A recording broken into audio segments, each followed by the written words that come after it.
লীনা আর পরিছানা ফুলকুমারী ছোটাছুটি করে যখন খেলছিল, ঠিক তখনই তারা গাছের ডালে একটা মৌচাক দেখে থমকে দাঁড়ায় আর বলে, দেখ দেখ লীনা, কি বড় একটা মৌচাক!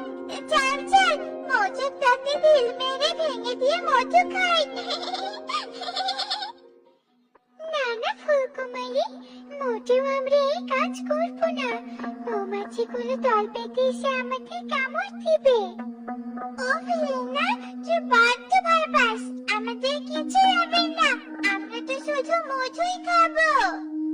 এই বলে ফুলকুমারী মাটি থেকে একটা ঢিল তুলে নিয়ে গাছের ডালের মৌচাকের বরাবর ছুঁড়ে মারে, আর সঙ্গে সঙ্গে মৌচাক ভেঙে মৌমাছির দল ছুটে এসে লীনা আর ফুলকুমারীকে কামড়াতে থাকে।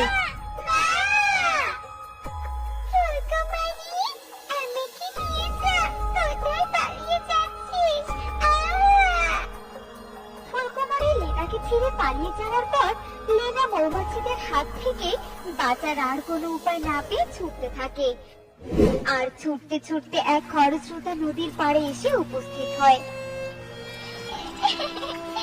যন্ত্রণা করছে, আমার পুরো শরীর যন্ত্রণা করছে।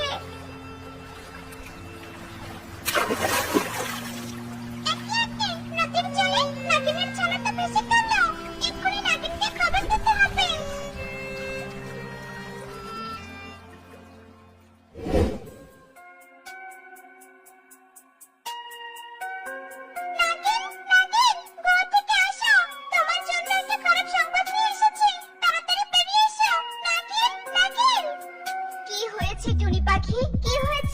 হঠাৎ করে কি এমন খারাপ সংবাদ নিয়ে এলে শুনি? তোমার ছেলে নীলা খরস্রোতা নদীতে পড়ে স্রোতের টানে ভেসে গিয়েছে। না, কি বলছো টুনি পাখি? লীনা, লীনা! টুনির মুখে লীনার সংবাদ শুনে নাগিন নদীর দিকে ছুটতে থাকে, আর নদীর পাড়ে এসে পৌঁছে বলে, কোথায় কোথায় আমার ছোট্ট ছানাকে তো কোথাও খুঁজে পাচ্ছি না। কোথায় চলে গেলি মা? লীনা! না না, তোকে আমি হারাতে দিব না, কিছুতেই হারাতে দিব না। অন্যদিকে লীনা স্রোতের কবলে পড়ে একদম নদীর তলদেশে চলে যায়, আর একটা পুরনো ভয়ঙ্কর প্রাসাদের সামনে এসে পৌঁছায়। আমি কোথায় এলাম? নদীর নিচে আমি পথ খুঁজে পাবো কি করে? ইস, এদিকে আমার প্রচন্ড ক্ষুধা পেয়েছে। যাই, ওই প্রাসাদে ঢুকে দেখি কেউ আছে কিনা। এই বলে লীনা ভয়ে ভয়ে প্রাসাদের দরজা ঠেলে ভিতরে ঢুকে পড়ে, কিন্তু পুরো প্রাসাদ জুড়ে সে কাউকেই দেখতে পায় না। কেউ আছো? এই প্রাসাদে কেউ আছো? আমি নাগিনের ছানা লীনা, কথা নিয়ে এখানে এসেছি। প্রচন্ড ক্ষুধা পেয়েছে, আমাকে একটু খাবার দিয়ে সাহায্য করো। এভাবে ডাকতে ডাকতে লীনা প্রাসাদের চারদিকে ঘুরতে থাকে, আর ক্লান্ত হয়ে প্রাসাদের এক বিশাল বড় কক্ষে প্রবেশ করে। ঠিক তখনই লীনা অদৃশ্য কারো কণ্ঠ শুনতে পায়। চলে যাও, চলে যাও, এই প্রাসাদে বেশিক্ষণ থেকো না, তোমার বিপদ হবে। চলে যাও, চলে যাও। কে কে কথা বলছো? আমি তোমাকে দেখতে পাচ্ছি না কেন? সামনে এসো বলছি, সামনে এসো। লীনা যখন এসব কথা বলছিল, ঠিক তখনই সেই বড় কক্ষে একটা জাদুর খাঁচা প্রকট হয়, আর সেই খাঁচায় লীনা একটা জলকন্যাকে দেখতে পায়। তুমি তো একটা জলকন্যা, তুমি খাঁচায় বন্দি কেন? তুমি ছাড়া কি প্রাসাদে কেউ থাকে না? থাকে তো, একটা তিন মাথাওয়ালা ডাইনি। ওই ডাইনি আমার মা বাবার কাছ থেকে আমাকে চুরি করে নিয়ে এসেছে, আর এই খাঁচায় বন্দি করেছে। কিছুতেই এই খাঁচা থেকে বের হতে পারছি না। তুমি তাড়াতাড়ি পালিয়ে যাও, ওই ডাইনি তোমাকে দেখলে তোমাকেও বন্দি করবে। না না, এখানে বন্দি হয়ে তুমি বড্ড কষ্ট পাচ্ছ, আমি তোমাকে মুক্ত করব। এক্ষুনি আমার বিষ দিয়ে এই খাঁচা বর্ষ করে দিব। এই বলে লীনা তার মুখ থেকে খাঁচার মধ্যে বিষ ছুঁড়ে মারে, কিন্তু লীনার ছোড়া বিষ খাটার কিছুই হয় না। ঠিক তখনই সেখানে সেই 3 মাথাওয়ালা ডাইনি এসে উপস্থিত হয়। এখানে একটা নাগিন ছানা। এ তো দেখছি মেঘনা চাইতে বৃষ্টি। শক্তি অর্জনের জন্য জলকন্যাকে বলে দেব আমি। এখন তো দেখছি মহাশক্তি অর্জন করবো। এই নাগিন ছানা আর জলকন্যাকে একসাথে বলে দিবে।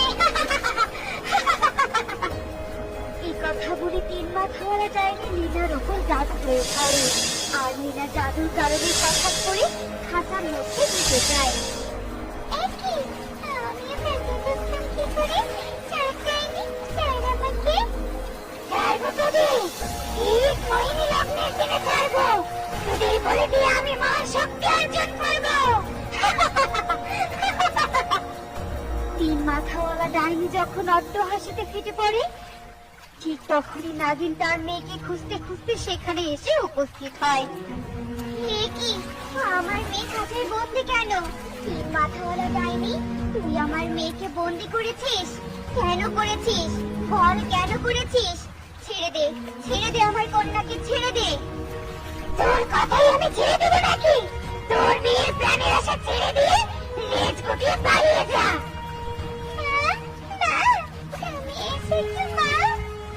মা লীনা, তুমি চিন্তা করো না, তোমার মা এসে গেছে। ওই ডাইনির হাত থেকে তোমাকে মুক্ত করবই করব। ডাইনি নাগিন কখনো পালিয়ে যায় না। দেখ, আমার বিষ দিয়ে তোর শরীর পুরো বিষাক্তময় করে দিব। যন্ত্রণায় তুই ছটফট করবি। এই বলে নাগিন 3 মাথাওয়ালা ডাইনির দিকে দেবতার মুখ থেকে বিষ ছুড়ে মারে। অমনি ডাইনি ও নাগিনের দিকে তার জাদুর বাণ প্রয়োগ করে। নাগিনের ছোড়া বিষ ভেদ করে জাদুর বাণ নাগিনের শরীরে এসে প্রবেশ করে। যন্ত্রণা করছে, পুরো শরীরে আমার যন্ত্রণা করছে।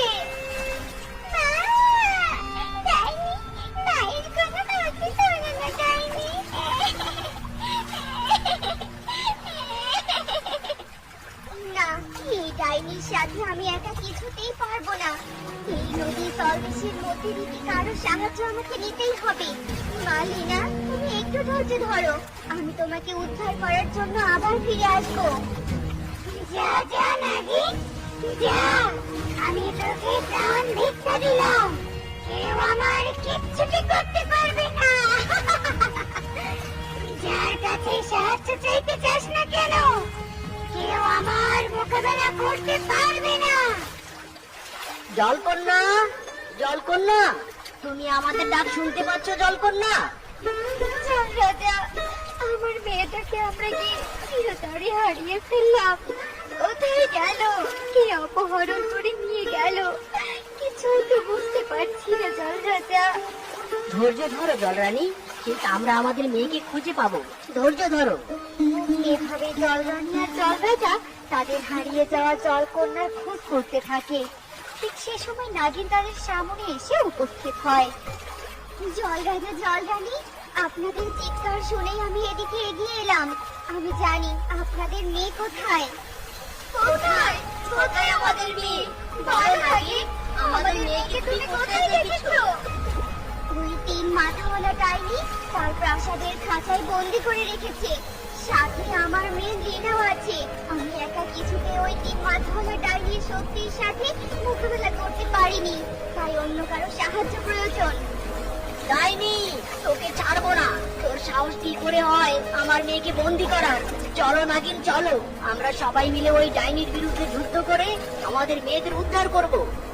এই কথা বলে জলরাজা, জলরানী আর নাগিন সেই 3 মাথাওয়ালা ডাইনির প্রাসাদের দিকে এগিয়ে যেতে থাকে। আমার যজ্ঞ সম্পন্ন হয়েছে, এবার তোদের বলে দেওয়ার পালা। কথা বলে 3 মাথাওয়ালা ডাইনি তার হাতে এক ধারালো চকচকে তরবারি প্রকট করে আর জলকন্যা এবং লীনার দিকে যেতে থাকে। ঠিক তখনই সেখানে নাগিন, জলরাজা এবং জলরানী এসে উপস্থিত হয়। শয়তান ডাইনি, ছেড়ে দে, ছেড়ে দে ওদের, তুই ছেড়ে দে, নয়তো আমার হাতে তোর মৃত্যু হবে।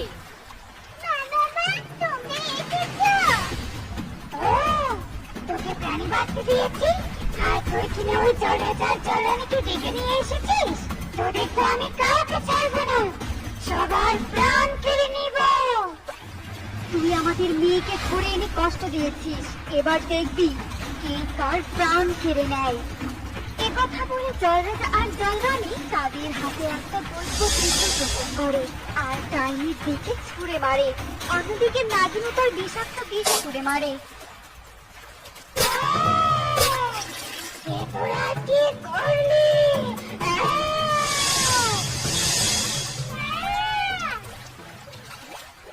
ধন্যবাদ জলরাজা জলরানী, আপনারা সাহায্য না করলে আমার মেয়েকে কিছুতেই উদ্ধার করতে পারতাম না। তোমাকেও অনেক ধন্যবাদ নাগিন, তুমি না থাকলে আমাদের মেয়েদের খোঁজই পেতাম না। এবার তাহলে আমি আসি, বিদায়। বিদায় নাগিন।